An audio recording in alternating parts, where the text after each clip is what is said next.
acredito que a fé, eu a recebi, você também, da igreja. Quer dizer, a igreja é aquela que acolheu os ensinamentos de Cristo, tudo aqui, a verdade, os sacramentos, a sua palavra, e vai transmitindo de geração em geração.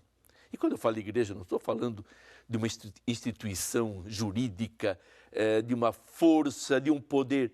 Estou falando de uma família, da qual eu também sou membro e da qual também você é participante desde o batismo. Mas para mostrar a importância da igreja neste campo, eu lembro uma passagem da carta de Paulo a Timóteo. Paulo, a gente sabe que Timóteo era um amigo dele que ele introduziu na fé, por isso ele chama meu filho na fé. E na primeira carta a Timóteo, capítulo 3, versículos 14 e 15, nós lemos assim: estas coisas te escrevo, mas espero ir te visitar muito em breve. Todavia, se eu tardar, quero que saibas como deves portar-te na casa de Deus, que é a igreja de Deus vivo, coluna e sustentáculo da verdade. Veja que definição bonita da igreja que Paulo dá a Timóteo e a nós. Como deves te comportar na casa de Deus, que é a igreja do Deus vivo, coluna e sustentáculo da verdade. Coluna e sustentáculo da verdade. A igreja, ela me transmite a palavra de Deus. Eu não teria essa palavra se não fosse a igreja, se a igreja não a tivesse conservado. Não teria esse ensinamento de Paulo. Não teria os sacramentos, não teria tantas fórmulas bonitas de oração que a igreja me transmitiu. Não teria o exemplo de santos, não teria essa graça de viver com irmãos numa mesma família. A igreja é aquela que deve, então, cuidar, manter viva a fé e transmitindo de geração em geração, e introduzindo muitos filhos na família de Deus. Por isso a igreja deve ser amada por nós, muito amada. E é nela que recebemos este maior dom que poderíamos receber, que é a fé, e é nela que perseveramos.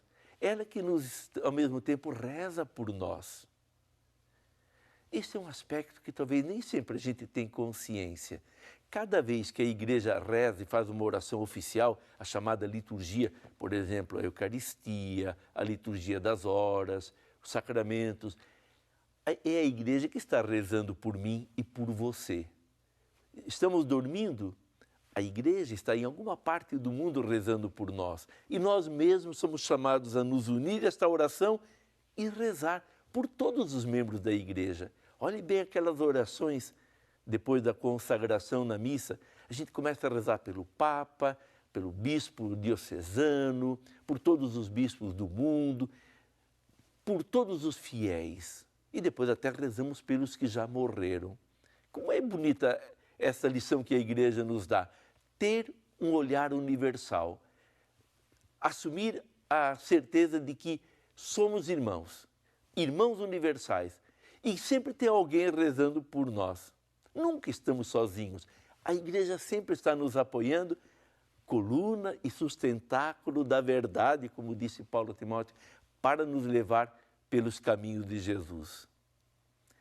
Que graça, portanto, recebemos ao ser membros da igreja desde o batismo. E esta igreja espera a nossa colaboração, a nossa resposta vocacional, a nossa participação em suas iniciativas, em suas responsabilidades e, acima de tudo, a nossa participação na oração. Quer dizer, é a igreja que quer louvar o seu Criador, o seu Redentor, o seu Santificador e nos convida a entrar nesta dinâmica de ação de graças, de louvor e de pedidos, para que você, pela fé, assuma seu papel nessa consciência de que a igreja é mãe e espera a sua mais completa participação. Nessa certeza, receba a bênção de Deus Todo-Poderoso, o Pai, o Filho e o Espírito Santo. Amém. Irmãos e irmãs em Cristo Jesus, Shalom. A paz do Senhor esteja com você.